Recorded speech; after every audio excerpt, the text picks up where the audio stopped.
In 2015, The Little Devil Inside was announced via Kickstarter just over 10 years ago.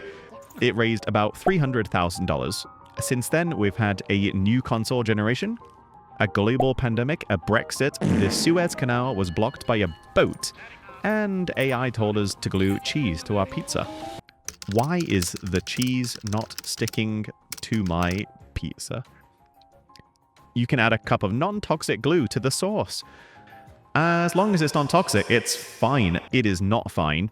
$300,000 isn't huge money, but it is enough for a small studio to make a stylish indie RPG with survival elements, monster hunting, and a frankly charming art style. It is beautiful. If I look at it for too long, I'm gonna get pregnant. That is not how that works. The game was projected to release in 2016. Which in retrospect is adorably optimistic. As often happens with Kickstarter games, the scope expands. Open world travel, survival systems, narrative layers, platform ports. It was originally coming to the Wii U, a console which has since died. The project grew, release dates slipped, and 2016 became 2018. And then nothing. Nothing. Yeah, basically nothing. Almost 3.5 years of near total silence. There were sparse updates, but I'm invoking what we call a reasonable narrative shorthand. You mean laziness. Look, writing is difficult. And then, in 2020, Sony resurrected it. During the PS5 reveal event, Little Devil Inside popped up as one of the most distinctive indie titles of the entire show. Sony even marketed it as a timed console exclusive, and everyone assumed, right, this must be nearly finished. It was not nearly finished. In 2021, PlayStation marketing suggested a winter 2022 release. State of Play trailers appeared. Optimism returned. Then 2022 came and went. And in recent years, there's been no visible PlayStation support and no confirmed publisher attached. In 2024, after about 2 years of near total silence, Neostream finally resurfaced.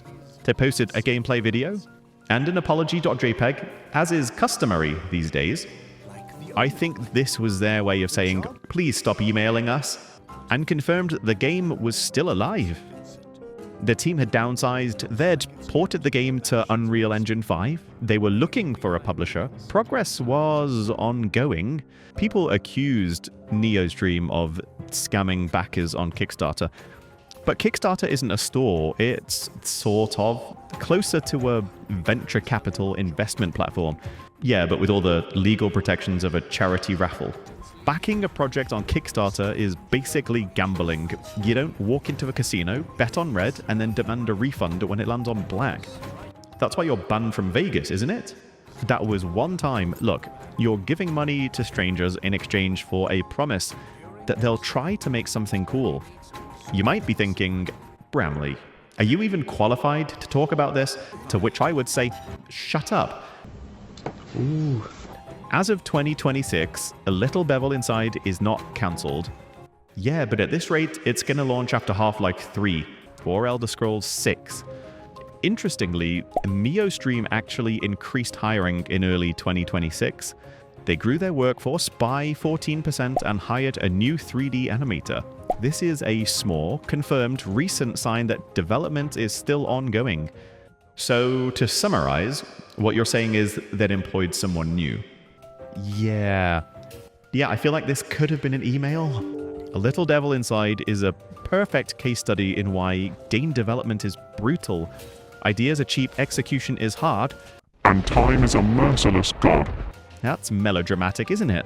Look, whether it ships or not, it's already legendary for surviving a decade in development hell. And honestly, I still hope it comes out. I bet it doesn't. Thanks for watching. I love you all. Bye. This episode is brought to you by Late Stage Capitalism. Use discount code Where's My Money Gone to get 10% off nothing. Limited time offer, terms and conditions apply. Blah, blah, blah, blah.